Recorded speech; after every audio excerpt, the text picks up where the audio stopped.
From Delaware's most award-winning radio news team, this is WDEL Video News. Here's Chris Carl.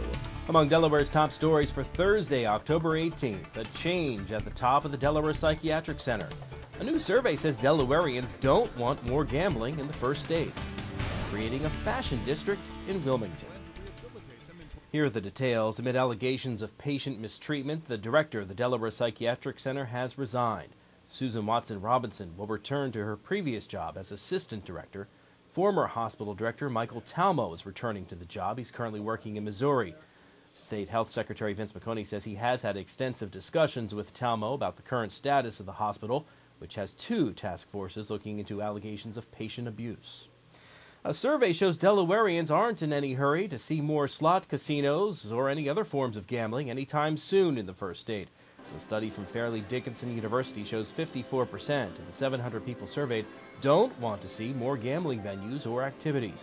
The questions did not include potential benefits of gambling like lower taxes or consequences such as increased crime.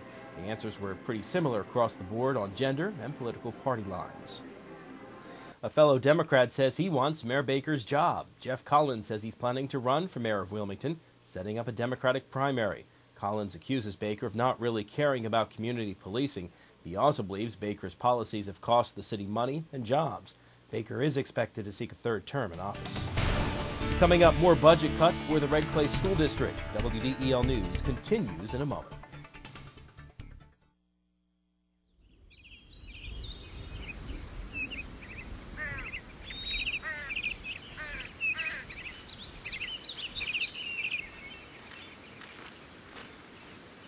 As you look for your college experience, make sure you look at Wilmington College, your key to success.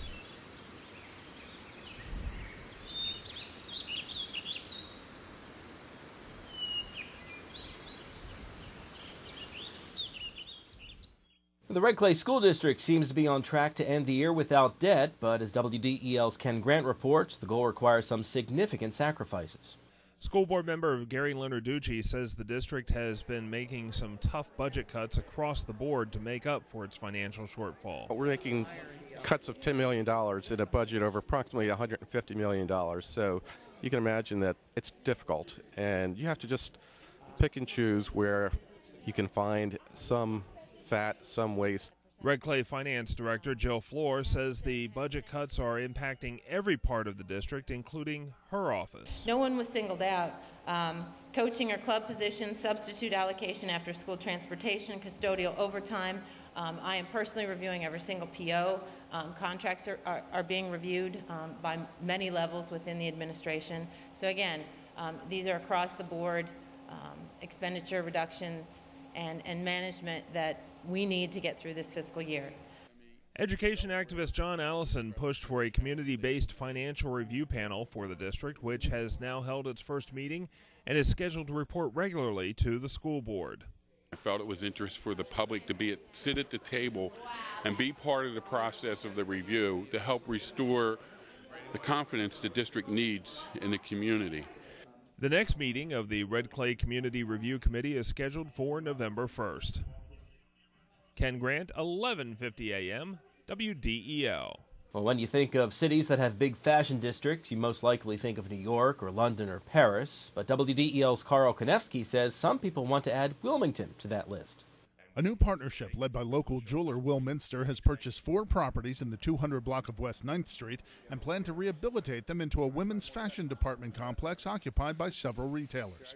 Minster says the project makes sense since there are large numbers of working women in the city who could take advantage of upscale shopping as customers. These businesses every day make an investment in the city, and without all of you becoming a customer of Minster's Jewelers and all these other businesses, we can't do it. But if you do and we all pull together, oh my God, it's amazing what this city could be. Minster says the city presents a great opportunity for customers working locally and the businesses that serve them. Wilmington's great because it's big enough to be a city, but it's small enough to be a community. And there's a lot of small independent businesses, a really good mix, but we need more, absolutely. And the space is available. The Fashion Center is slated to open by late next year. Reporting from Wilmington, I'm Carl Konevsky, 1150 AM, WDEL. The UD basketball team is losing a player. WDEL Sports and your Delaware AccuWeather forecast coming up.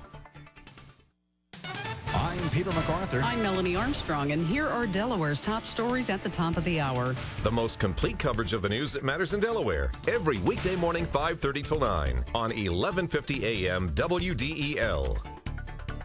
In WDEL Sports, the injury troubles for Delaware basketball player Brian Young continue. Young will be out indefinitely after undergoing emergency surgery on his upper left arm over the weekend. Young transferred to Delaware from Lafayette and sat out last year. Meantime, UD was picked 10th out of 12 teams in the preseason CAA men's basketball poll.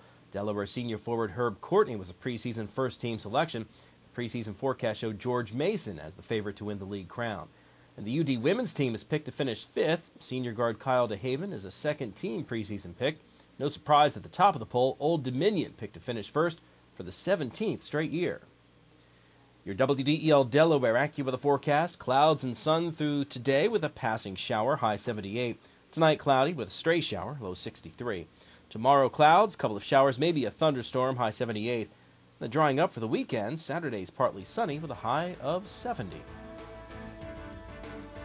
Get news updates throughout the day, Delaware's top stories at the top of the hour on 1150 AM WDEL, or anytime right here at WDEL.com.